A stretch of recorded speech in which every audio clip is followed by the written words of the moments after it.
Olá, sejam todos muito bem-vindos à continuação da nossa aula sobre educação socioemocional.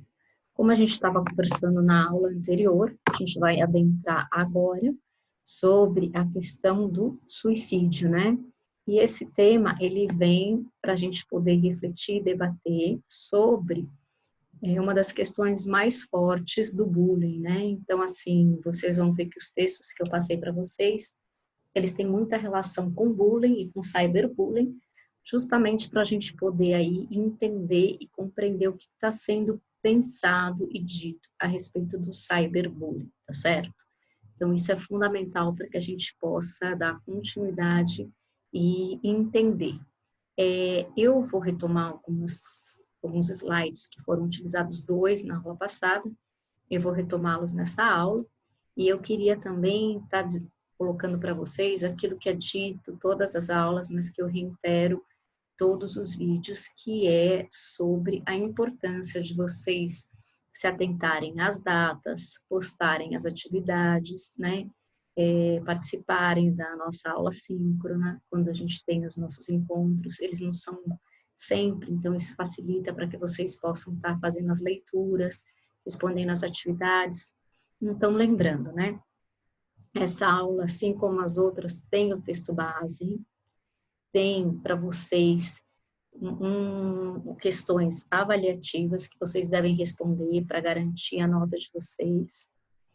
Tem justamente, né, nessas questões avaliativas que vocês vão ter a nota e garantir a presença e a participação. Então, é muito importante que vocês se atentem a tudo isso para que a gente possa fechar a nota de vocês, tá certo? Então, que vocês se atentem às notas e a tudo que vocês precisam para poder estar disponibilizando aí na internet, né, no AVA da instituição. Importante que vocês no fórum, vocês participem, que vocês comentem a resposta dos colegas.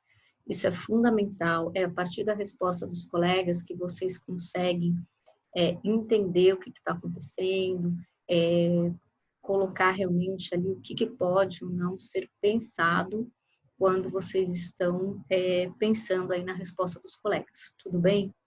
Então, é muito importante vocês estarem atentos a isso, tá ok? E aí, a outra questão que eu acho que é fundamental é lembrar que ao final de cada aula, né, que às vezes eu não consigo estar trazendo isso para vocês, vocês vão ter que fazer um PowerPoint para apresentar, já que a aula, né, a nota está muito envolvida com o desempenho de vocês.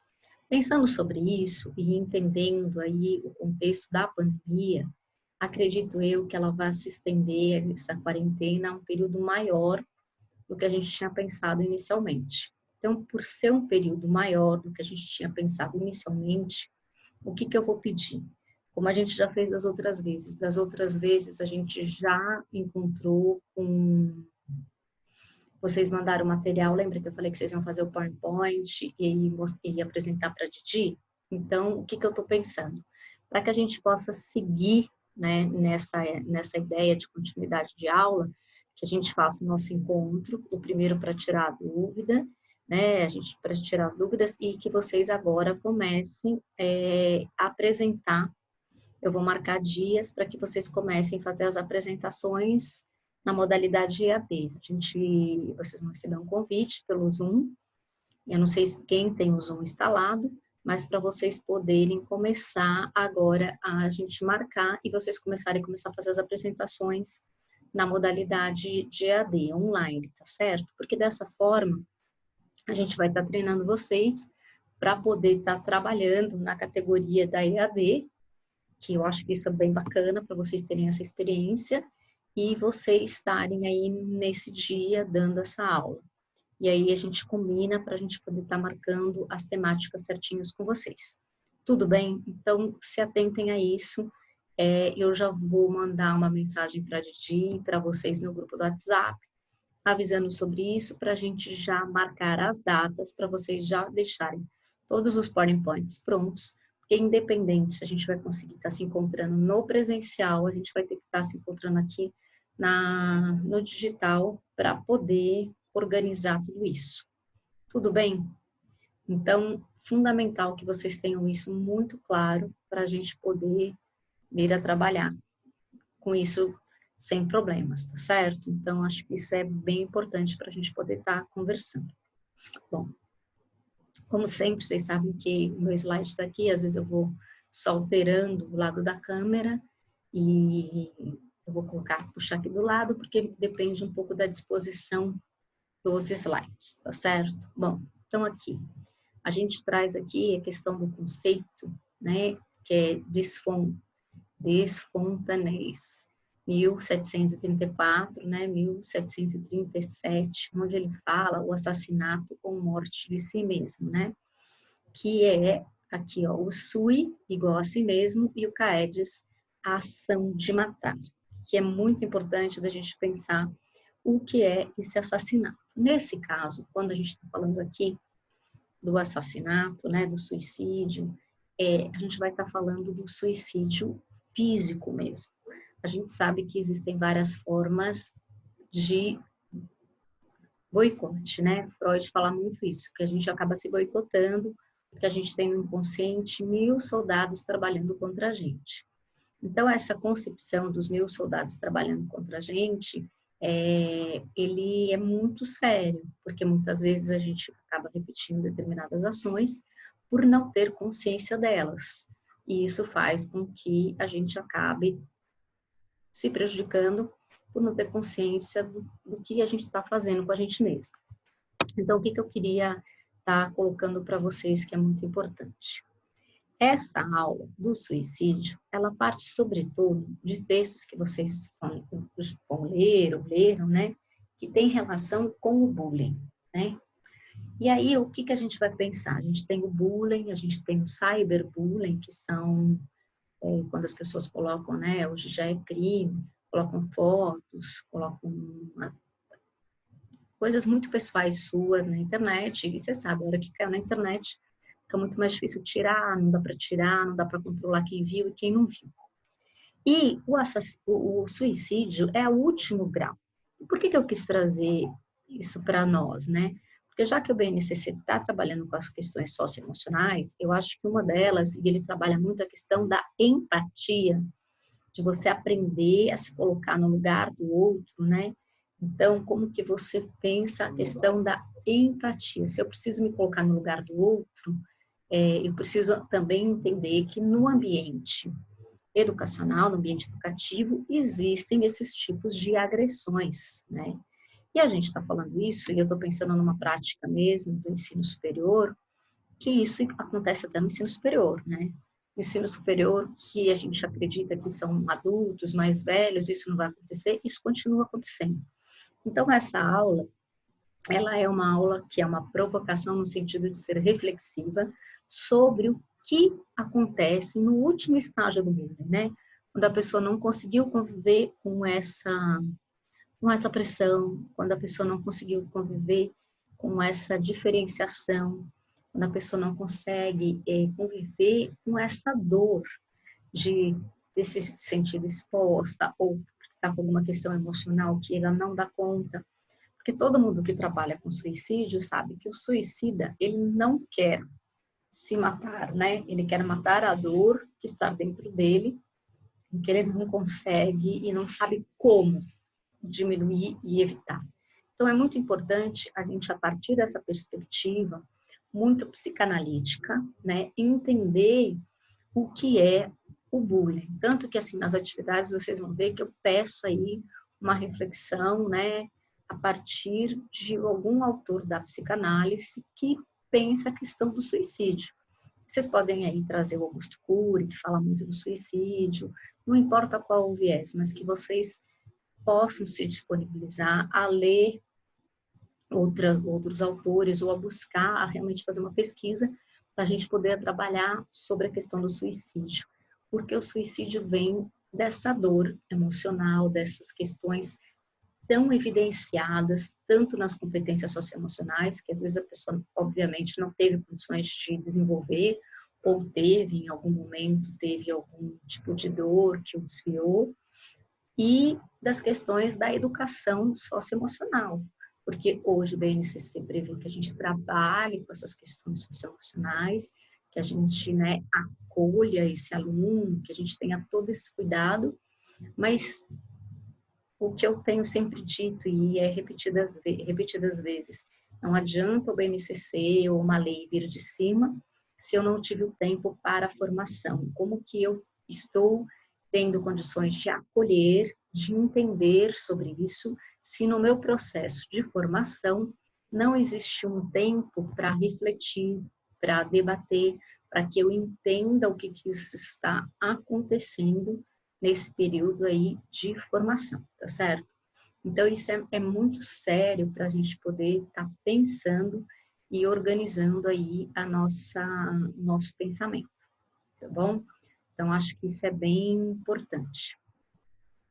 Bom, então vamos lá. Nosso próximo. E aqui a gente tem o Dworkin, né, que essa obra é de 1982, que ele chama-se suicídio todo caso de morte que resulte direta ou indiretamente de um ato positivo ou negativo praticado pela própria vítima, sabedora de que devia produzir este resultado. A tentativa é o ato assim definido, mas interrompido antes de resultar em morte, né? Então, veja só, tem vários livros que falam de suicídio. Eu até ontem citei dois, eu gosto muito do Paulo Coelho, as pessoas falam para eu não falar isso, para não acabar com a minha credibilidade científica, né? Mas eu gosto de pontuar por que eu gosto. Eu acho que o maior desafio de qualquer autor no Brasil é se fazer ser lido, é se fazer ser entendido. Eu não estou questionando o conteúdo, tá, gente? Por favor. Mas eu estou questionando, eu estou evidenciando, tá? A simplicidade com a qual ele organiza as palavras, o que faz que qualquer pessoa, independente do nível social, tenha condições de ler, de compreender e de se encantar por isso. Então, isso daí foi o que garantiu a ele até, né, ser hoje membro da Academia de Letras, onde ele tem uma cadeira, embora todas as críticas em relação à sua obra, mas o que é indubitável a questão da simplicidade com a qual ele pontua as palavras. Então, existe um deles que é A Margem do Rio Pietra, Eu Sentei e Chorei, que a moça tenta o suicídio, ela não consegue, e quando ela está saindo do hospital, ela abre a bolsa, né, e ela olha, e a freira que a socorreu falou assim para ela, tá tudo aí? Ela falou assim, não, tá tudo aqui. Daí a freira falou, não, abre a bolsa e olha que eu te dei uma coisa que não estava aí, você está levando uma coisa a mais. Aí ela abriu a bolsa, olhou e falou, não, a senhora está enganada, né? A senhora não me deu nada. Daí ela olhou e falou assim, te dei sim, fui eu que te encontrei, que te socorri, e eu te dei a tua vida, que de nada adiantaria tudo que você tem nessa bolsa se você tivesse perdido a vida, né? Então, isso para mim foi sempre muito significativo, com que simplicidade ele conseguiu demonstrar a grandiosidade que é a vida, né? As pessoas querem tantas coisas materiais e, a partir de um exemplo simples, ele conseguiu colocar o quão grandioso é a vida para uma pessoa que se suicida que não tem consciência. E o outro livro dele também, que fala também de forma muito simples, que é Verônica Decide Morrer. Então já sabe, né? Verônica decide morrer, ela tenta se suicidar e ela não consegue. E essa história se dá a partir dessa moça super jovem, que acha que não tem mais nada para fazer na vida, e que o médico dá algumas injeções nela, eu fazendo spoiler, vou contar, para que ela passe mal, e ela passando mal, ela acredite que ela vai morrer, que o médico falou, olha, você não morreu, mas você enfraqueceu o seu coração, então você tem uma semana, se eu não me engano, o livro, você tem uma semana de vida. E aí, quando ela se deu conta de que ela só tinha uma semana de vida, ela passou a olhar a vida com uma outra olhar. Ela começou a querer viver tudo que ela tinha para viver naquele momento. Então, ela conhece um moço nessa clínica que ela está, que era considerada um hospício. Ela se apaixona, ela se entrega de toda forma a tudo aquilo que ela nunca teve coragem de fazer, por medo. E aí, quando ela foge, fala, não, eu vou fugir, porque eu quero viver. Aí ela foge com esse parceiro dela que ela está apaixonada, E aí ela acorda e ela falou assim para ele: eu não morri. Aí o namorado dela falou: é um milagre. Aí ela falou: é um milagre, então vamos aproveitar mais um dia de vida. E o médico, quando sabe que ela fugiu, acaba com o pensamento e a fala do médico, que fala: poxa, que bom que ela fugiu, para que ela possa entender que cada dia de vida é um milagre. Porque todo suicida que não tem sucesso tende a ter outra tentativa de suicídio, né? Então, a forma como ele coloca eu acho também muito bacana, porque assim, que tomara que ela entenda que a vida é um milagre, que ela pode e deve sempre lembrar dessas coisas boas e maravilhosas que a vida traz. Eu acho que isso é incrível para que a gente possa pensar sobre o que é, né, a ideia da vida, da concepção e junto com o suicídio. Então, quando a gente pensa na questão do suicídio, eu estou trazendo aqui a questão do bullying, porque a gente traz aí essa dor, que eu acho que até por observar tudo isso, as questões socioemocionais, elas estão sendo tratadas no BNCC, e eu particularmente defendo, acredito que realmente precise, mas desde que comecem a ter agora, nas graduações, alguma disciplina que minimamente se proponha a pensar e a refletir sobre isso, como nós estamos fazendo nessa nossa formação, que é, né, quantas histórias a gente sabe de alunos que de alguma forma se sentiam diminuídos, que sofreram bullying, que depois entram armados na escola, matam todas as pessoas às quais ele, né, atribui que eram as pessoas responsáveis pela sua dor e depois se mata. Não só no Brasil, mas fora. Então, a gente, como educador, a gente acompanha essas ações muito de perto, não tão perto, né? Graças a Deus, mas assim, a gente sabe que isso acontece, graças a Deus, acho que nenhum de nós, assim, foi vítima disso, mas de ter, em algum momento, aquele que quer devolver e se vingar daquele que ele atribui ser o causador da sua dor, né?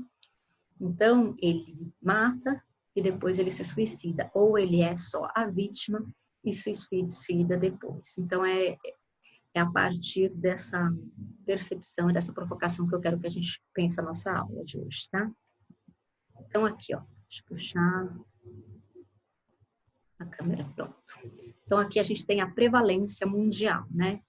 Uma das 3 principais causas de morte de pessoas tem de 15 a 44 anos de idade no mundo. Então, se a gente observar, são jovens.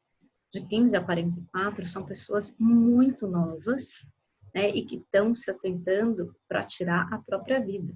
Então, aqui o outro é responsável, então, veja só, o suicídio é responsável anualmente por 1 milhão de óbitos. Isso é muito. Eu tenho pensado, né, e acho que talvez por isso eu tenha trazido esse tema, porque a gente está vivendo esse momento da pandemia, né? E nesse momento da pandemia, claro que cada um de nós se questiona sobre si próprio, né? Nesse momento de total isolamento, mas também eu acho que a gente tem visto o quanto algumas pessoas não acreditam nesse vírus, né? De pessoas que saem e falam, olha, mas não existe nada. E às vezes eu me pergunto quanto o instinto de morte dessas pessoas está exacerbado num sentido de que eu não vejo, então isso não existe, sendo que eles sabem, ou esperamos que saiba sobre isso. E que o instinto de morte, ele se sobrepõe, né? De pessoas que não precisam estar na frente, porque não são médicos, porque não são enfermeiros, então não precisam estar nesse envolvimento direto e se colocam nesse envolvimento direto aí. Eu acho que isso é bastante importante da gente refletir, e eu queria que depois na aula que vocês fossem falar sobre o suicídio e sobre o bullying, que vocês trouxessem essa reflexão, porque hoje a gente vive um momento que onde a gente está vendo as pessoas morrerem, a gente está tendo essa ideia da morte muito mais próxima, né? A ideia de que eu tenho que ficar em casa porque eu posso estar contaminada, mas não vou contaminar outro de idade. E o quanto algumas pessoas têm esse instinto suicida, né, que é o instinto de morte, tão forte, tão explícito, né? Aqui, ó, cada suicídio exitoso suspeita-se de 10 a 20 tentativas, aquilo que eu falei, né? Que tá até no livro do Paulo Coelho, ó, pelo menos ele pesquisou para escrever o livro, parabéns. Que nem sempre os suicidas conseguem, nas primeiras vezes, ser exitosos, então eles precisam de um tempo para poder conseguir ser exitosos, né? A cada 45 segundos há um suicídio em algum lugar do planeta. Então, assim, veja, gente, a questão do suicídio, da dor, das questões socioemocionais, isso eu acho muito importante da gente trabalhar. Ela é geral, ela é mundial. Eu tenho uma colega espanhola, a gente trabalhou junto na Espanha e hoje ela mora na Escócia. O marido dela é inglês. E ela conta que ela adotou, né, 2 crianças, porque lá as pessoas, pelo clima, elas usam muita droga. Então, existe muita criança abandonada pelo alto grau de overdose dos pais, né? O que não deixa de ser também um tipo de suicídio. Então, é importante que a gente também acabe vendo que às vezes a gente fala, ah, mas num país de primeiro mundo não tem isso. Será que não tem? Talvez não tenha, que a gente tenha conhecimento, que a gente tenha noção, né? E aqui as estatísticas apontam para aproximadamente 1.920 pessoas que diariamente põem fim à vida. Então, se a gente observar esse quadro aqui, a gente tem um quadro, né, de prevalência mundial que demonstram o quanto as pessoas tentam contra a própria vida e isso a gente não consegue entender se veio de uma dor emocional, no sentido de que é uma dor que ela carrega, de uma dor de infância, de um sentido de rejeição, ou de uma perda de emprego, de algo que ele não conseguiu lidar emocionalmente, ao ponto de pensar em tirar a própria vida, né? Então, isso daí é bem interessante para a gente poder pensar e refletir isso aqui junto.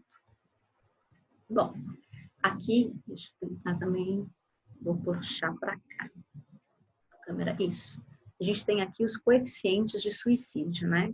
Os números de óbitos por 100 mil habitantes em um ano. Então, a gente vai vindo aqui, ó. 16, de 8 a 16. Aqui, ó, menos de 8 e 100 dados. Então, a Organização Mundial da Saúde, olha só quanto, né? Então, essa parte aqui de cima, vocês podem reparar que é a parte mais fria. Tem mais suicídio.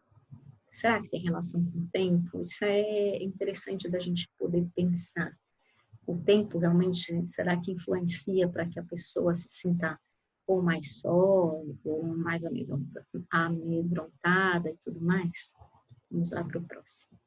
Ó, a gente tem aqui, ó, países com maiores coeficientes de suicídio.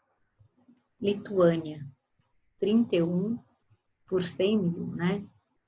Aqui, ó, Coreia do Sul, 28,1 por 100 mil. Então, aqui a Lituânia tá mega, tá forte, né? Tá com 31. Coreia do Sul também. E você vê, se a gente for pensar na Lituânia, a Lituânia não é um país que pelo menos a gente tenha conhecimento de problemas econômicos, né? A gente vê ali, ele tá para cada tá na Europa ali, mas não se sabe de problemas financeiros, de problemas como existem, por exemplo, no Brasil, né? A Coreia do Sul, né? A Guiana, não especifica se é a Guiana francesa, qual Guiana, mas aqui nas Guianas, Cazaquistão também, olha. Mas aí o Cazaquistão a gente poderia até pensar pelas dificuldades, essa ideia da religião, da Eslovênia, Hungria, a Hungria tem aí um contexto, né, de história, de de dominação, que sofreu com a identidade, né, de guerras que tiveram que foram aprisionados. Então, isso também pode estar influenciando até hoje o Japão. E a gente também aqui observa, o Japão é um país extremamente desenvolvido. Ó, Sri Lanka, né? Letônia, Bielorrússia. Gente, Bielorrússia, será que é a Rússia? Ou será que é alguma parte separada da Rússia? Não sei, preciso ler para falar para vocês. Bom, então aqui a gente tem os países com maiores coeficientes de suicídio. Então aqui a gente poderia até tentar pensar e organizar o que eles têm em comum que fazem com que eles possam estar tendo tanto suicídio. Se a gente observar, Lituânia a gente não tem conhecimento de problema com parte financeira, Japão a gente não tem conhecimento com parte financeira, pelo contrário, eles trabalham muito, mas eles têm um padrão de vida bem bacana. Então, assim, Eslovênia, também eu não ouço falar de problemas financeiros. Hungria foi um país de dominação, mas que hoje, pelo menos, não o vejo com tanta diferença social como, por exemplo, o Brasil. Então, se a gente for verificar, esses países não necessariamente são os países mais pobres, né, com mais problemas sociais. Pelo contrário, se a gente for observar, muitos deles têm melhores condições de estudo, de saúde, né, de acesso, de repente, a uma aposentadoria, do que nós no nosso país, né? Porque eu brinco que agora com essa lei da aposentadoria, gente, quando vocês verem um professor aposentado, tira foto, né? Porque vai ficar igual o mico-leão dourado, arara azul, em extinção, porque do jeito que tá, a gente vai ter que trabalhar até morrer para poder conseguir. Bom, deixa eu pôr para cá. Aqui, ó. Isso. Beleza. Então, aqui, ó, índices do Brasil, né? Vamos lá. O Brasil figura entre os 10 países que registram os maiores números absolutos de suicídio. A gente tem aí um alto número de suicídio. Em 2011, houve 9.852 suicídios oficialmente registrados no país, o que representa, em média, 27 mortes por dia. Então, a gente está falando de suicídio, não de mortes naturais, né? Enquanto a população aumentou 17,8% entre 1998 e 2000, o número de óbitos por suicídio cresceu 33,5%, né? Então, a gente teve um alto índice de aumento aí de suicídio. Do total de óbitos registrados no Brasil, 1% decorre de suicídios. Então, se a gente fizer uma conta de 1%, você pode falar, 1% é pouco. Mas se olhar o quadro geral, 1% é bastante. Vamos lá. Em pessoas que têm entre 15, que é uma faixa etária que assim nos interessa particularmente, porque vocês dão bastante aula no ensino médio, e 29, porque também, ó, esse quadro dessa idade são quadros de idade que nos interessam, porque esses estão no ensino médio, logo adentrando ao curso superior, né? E aqui a gente também tem pessoas que entram um pouquinho mais velhas, porque não tiveram a oportunidade de adentrar no primeiro momento, para poder estar pensando aí a questão da idade do suicida, né? Dos 15 e 29 anos de idade, essa proporção atinge 4% do total de mortes. Então, assim, veja, nessa idade já vai para 4%. Isso, para mim, Cris, é um número extremamente significativo, porque é um aumento bem grande, forte, né? Então, a gente tem aqui um quadro que apresenta o panorama de como o Brasil tá pensando e trabalhando essas questões aí de morte, tá bom? Deixa eu puxar pra cá. Então, vamos lá. Índices no Brasil. Taxas mais elevadas em homens, idosos, indígenas e em cidades de pequeno e médio porte populacional. Muito provavelmente, né, com menos oportunidade de trabalho, com menos renda, tudo isso também são dados que podem estar sendo afetados. Embora eu, de novo, ressalte que o que interessa aqui é, como vocês vão ler os textos do bullying, pensar como o bullying em algum momento influencia a vida da pessoa, que isso às vezes o bullying, ele nunca para, né, gente? Assim, ele começa na escola, ele começa em algum lugar, mas a gente carrega essa dor, a gente carrega esse sentimento para mais além. Às vezes a gente sai da escola e ficou aquela dor, aquela lembrança, aquela ferida ali, né, que você não tratou. Isso é bacana da gente pensar. Se nós estivéssemos em aula presencial e a gente fosse conversar, eu tenho certeza que se eu conversasse com cada um de vocês saberia me dizer qual era o bullying que sofreu. Porque criança, nesse sentido, é muito perversa, né? Não no sentido perverso aí do Freud, tá? Mas no perversa de perversidade, aí, de ser ruinzinha. E aí, o que acontece? A criança com essa perversidade, né, faz com que o outro acabe trazendo um trauma de uma dor, porque a criança ela é especialista de reconhecer a fragilidade e a dor do outro, né? A criança ela tem uma percepção, uma sensibilidade para reconhecer a dor do outro que é incrível. E ela faz isso com maestria, porque ela consegue fazer, aí o outro reconhece essa dor e ela tá ali, de uma certa forma, machucando mesmo, né? E tenho certeza, todos nós temos essas lembranças, podemos falar, a gente já não está mais naquele período, mas a memória ficou de como nós éramos chamados, como nós nos sentíamos quando alguém falava alguma coisa que nos colocava naquela situação da qual nós nos sentíamos desprivilegiados ou menos merecedores e tudo mais, né? Aqui, ó. Em certas localidades, bem como em alguns grupos populacionais e coeficientes, aproximam-se dos países do leste europeu, né? Então, aqui, ó, de 15 a 30 por 100 mil ao ano. Então, a gente já está falando aí agora, mas pensando geograficamente o lugar onde o outro está.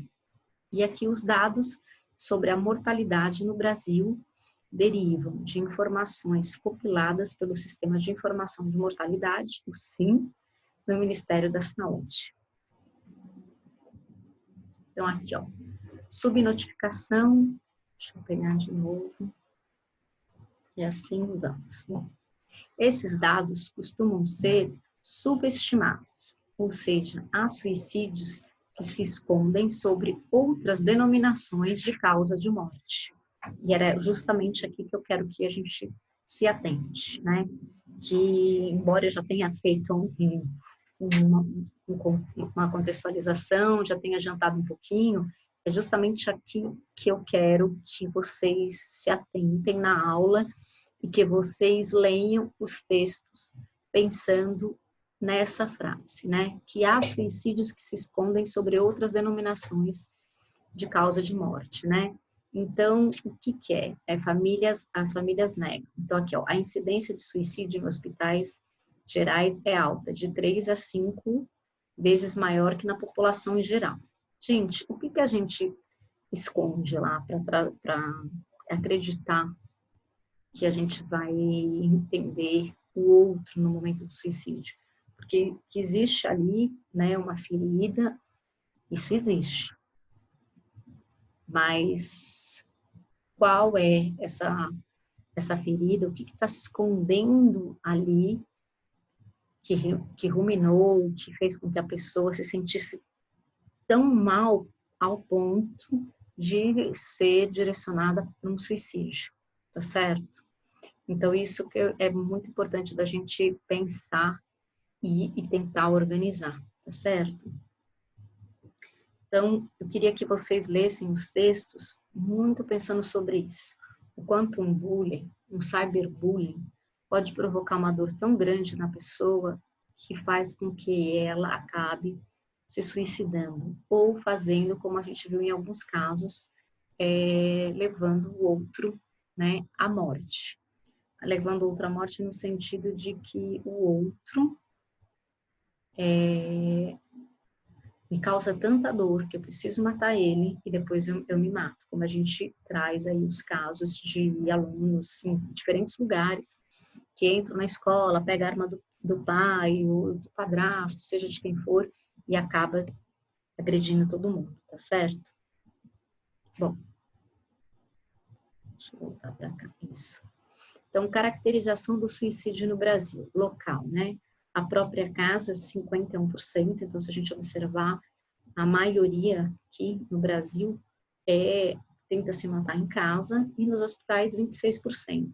Gente, eu acredito, né, pelas minhas leituras, que aqui do hospital as pessoas acabem diminuindo a quantidade por conta de pensar justamente que um hospital seria um lugar de tratamento, né, um lugar de cura. Forma. E isso é bem sério. Ó, enforcamento, 47%.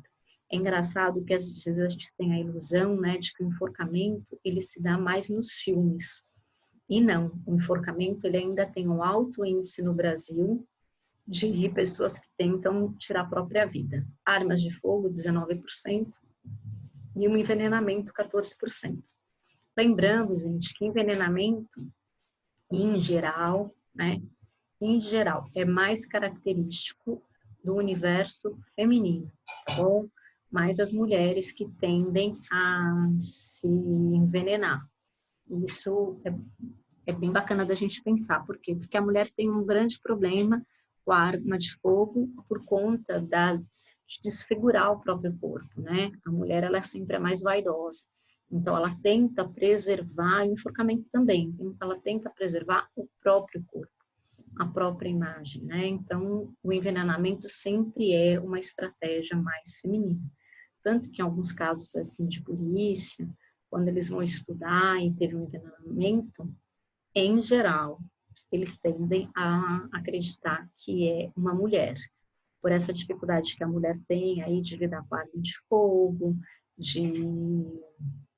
é, de realmente ser violenta com o outro, né? Então, aqui, ó, caracterização do suicídio no Brasil, entre homens, né? Olha, gente, tem bastante enforcamento feminino também. Aqui, ó, enforcamento, 58%. Então, a gente tem aí bastante homens se enforcando. Arma de fogo, 17%. Envenenamento por pesticidas, 5%. Quando a gente vai olhar aqui para as mulheres, a gente tem 11% a menos, né, de mulheres se enforcando, mas ainda é um número alto, se comparado com os outros. Uma das coisas que, diferentemente dos homens, a mulher, ela se envenena, né, que é aqui a fumaça e fogo.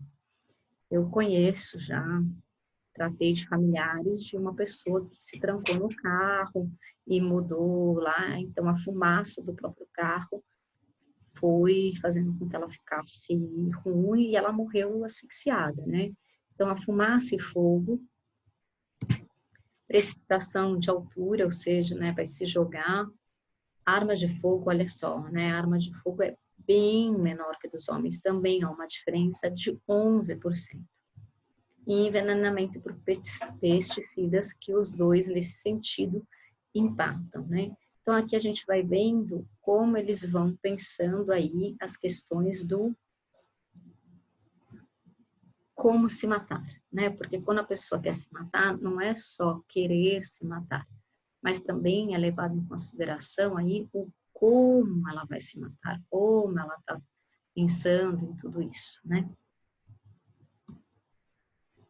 Fatores de proteção, né? O que é importante? De novo, tentando levantar aqui. Então, vamos lá. Fatores de proteção. apoio da família, de amigos e de outros relacionamentos significativos. Gente, nesse momento, a gente ter o apoio, né, da família, dos amigos e de outros relacionamentos significativos, que pode ser aí, nesse caso, a namorado, o esposo, a esposa, né, é fundamental para que a pessoa se sinta acolhida. Crenças religiosas, culturais e éticas. Gente, a religião, nesse sentido, ela é um grande auxiliador no sentido de que a pessoa entende que se ela se matar, ela não vai conseguir ser salva, muito marcado nas questões espíritas, e se a gente trouxer isso para filmes, a gente vê isso no Drácula, né, que a esposa dele se mata porque acha que ele não vai voltar, e aí o padre fala para ele, olha, como ela se matou, a gente não pode salvar. E aí ele fica super nervoso, e aí por isso que ele vira o Drácula, né? Então, assim, a ideia das religiões que trazem e reiteram que a pessoa que tira a própria vida, que ela não pode ser salva. Dependendo das culturas mesmo, dessas culturas mais religiosas mais marcadas, sobre a dificuldade mesmo de uma pessoa tirar a própria vida. Como que vai ser quando ela tira a própria vida, para onde essa alma vai, se ela não vai poder ser salva, né? Aqui, ó, uma vida social satisfatória. Ah, desculpa, o envolvimento na comunidade, né? Quando eu faço parte, quando eu me sinto parte de um contexto histórico e social, isso facilita para que eu me sinta dentro, merecedora de alguns aspectos, no sentido de fazer parte, de estar integrada, né? Uma vida social satisfatória. O que é uma vida social satisfatória? Quando eu faço parte de um grupo e eu me sinto bem, eu me sinto acolhida, eu me sinto realmente parte. Aqui, ó, integração social, como, por exemplo, através do trabalho e do uso construtivo do tempo de lazer. Então, isso é importante também. Tem pessoas que trabalham muito e quanto elas dedicam o tempo delas ao lazer, para cuidar de si próprio, para poder cuidar da própria vida, entendeu? Acesso a serviços e cuidados de saúde mental. Então, quais são esses acessos de serviços e cuidados de saúde mental?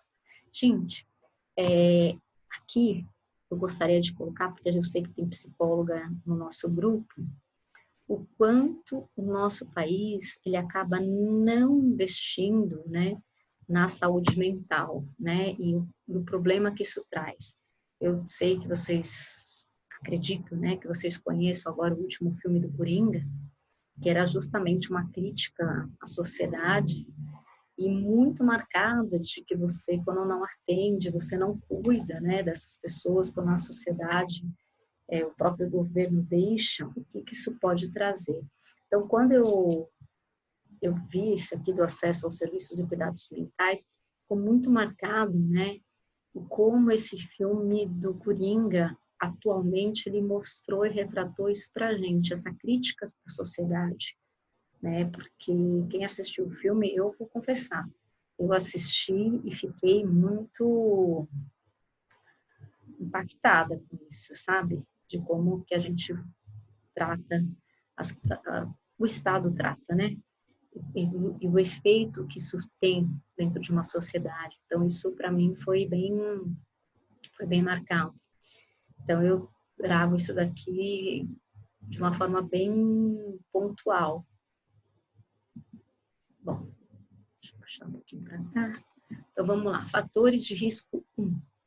O estatuto socioeconômico e o nível de educação baixos. Isso daqui é muito sério, né, gente?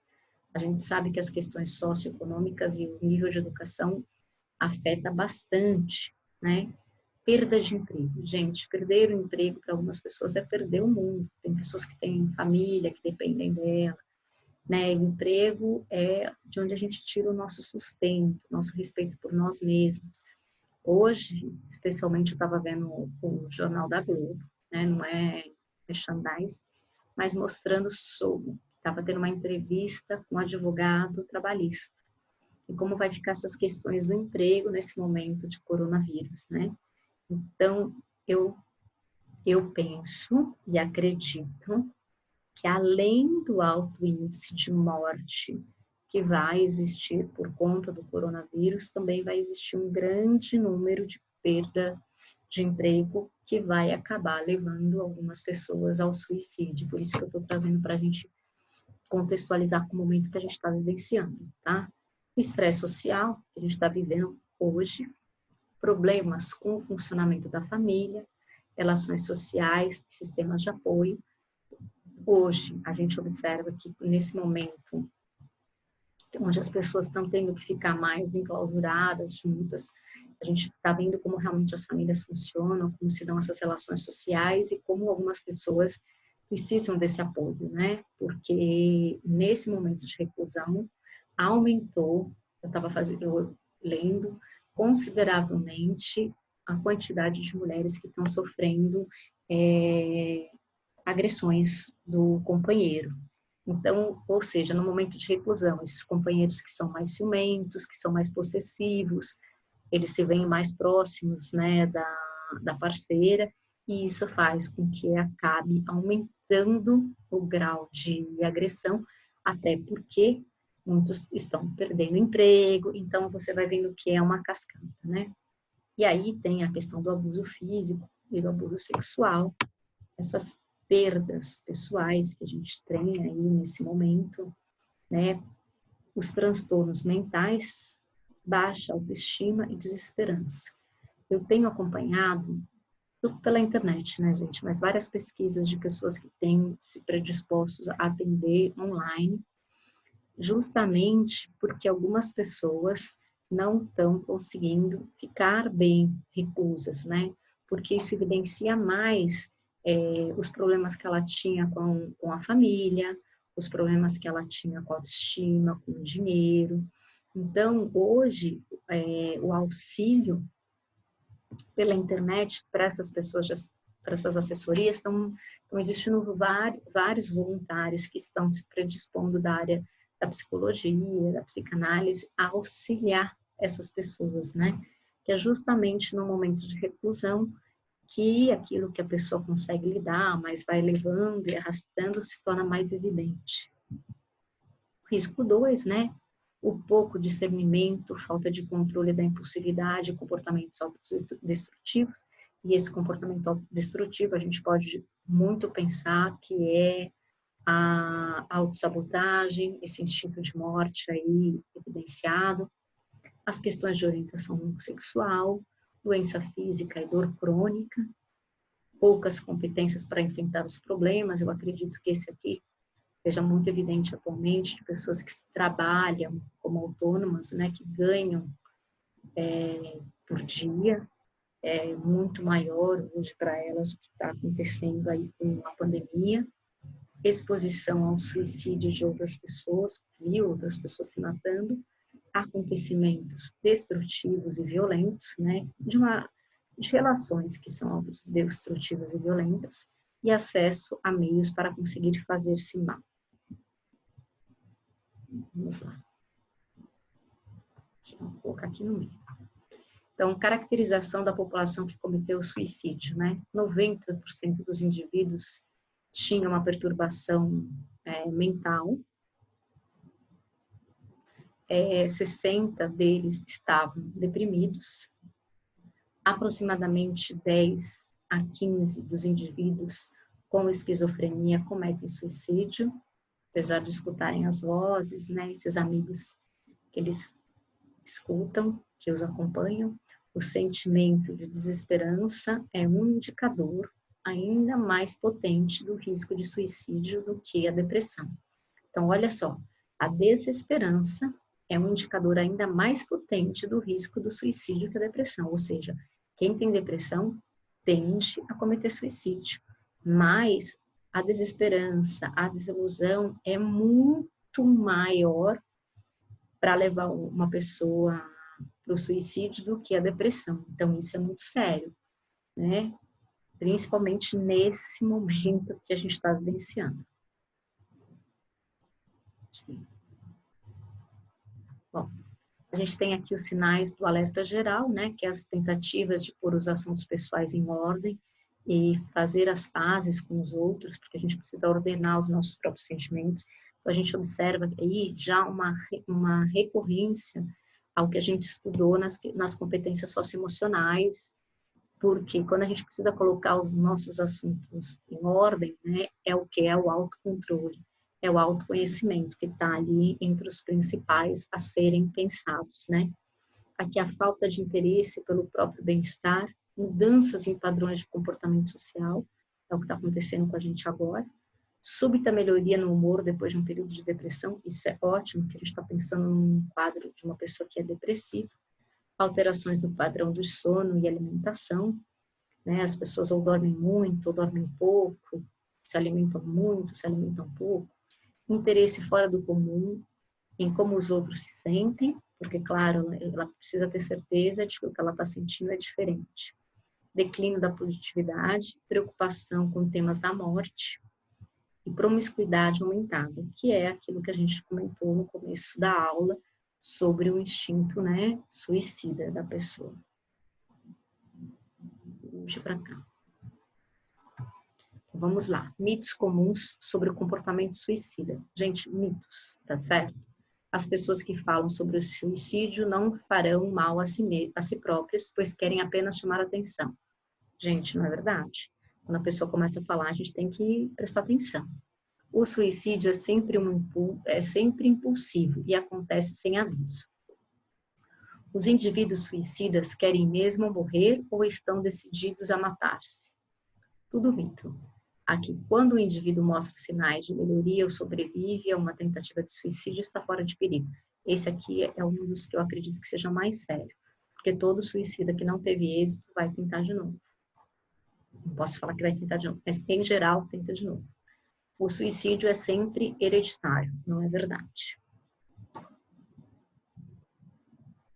Ó, deixa eu voltar lá para cima aqui.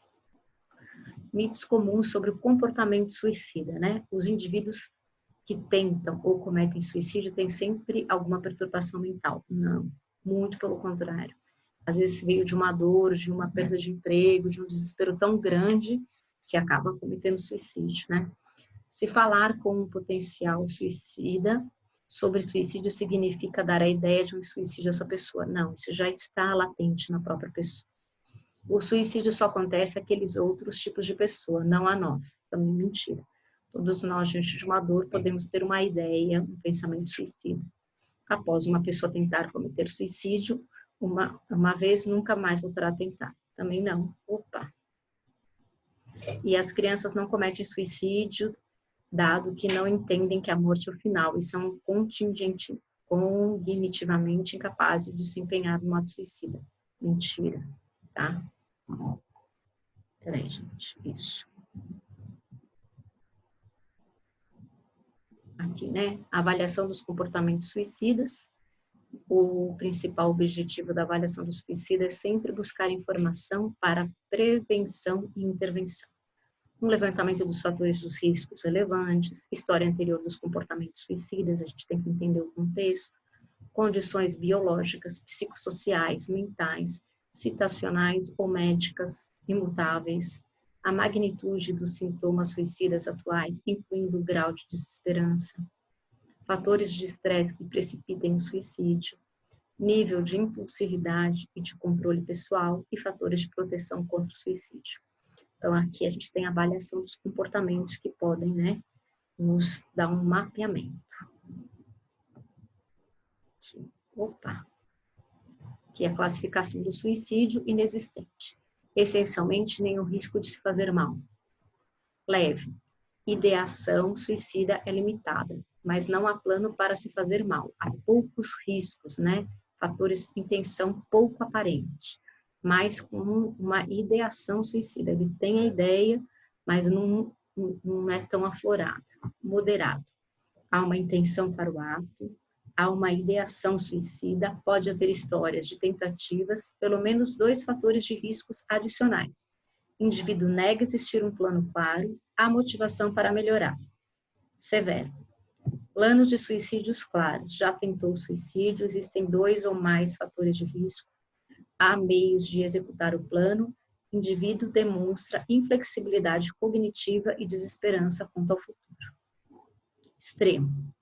Um indivíduo que tentou suicídio múltiplas vezes com diversos fatores de risco significativos. Atenção e ação imediata são imprescindíveis, né? E aí a gente tem aquele que é o suicida mesmo potencial. Aqui a gente traz a avaliação do indivíduo, né? A avaliação do suicídio necessita ser multidimensional e conter as diferenças do sexo, a história familiar, o abuso de substâncias ilícitas, nível de isolamento, diagnóstico psiquiátrico, nível de desamparo e desesperança e padrões demográficos. Tudo isso a gente precisa estudar e entender quando a gente está vendo as questões do suicídio. Os procedimentos clínicos devem, né, conter a entrevista clínica, observação de comportamentos, informação corroborante por parte dos pais, filhos, professores, colegas de trabalho, parentes e amigos. A avaliação de fatores de risco e de fatores situacionais. Avaliação de ideação dos planos e da intenção e razões para viver. Disponibilidade e qualidade do apoio da família e dos amigos.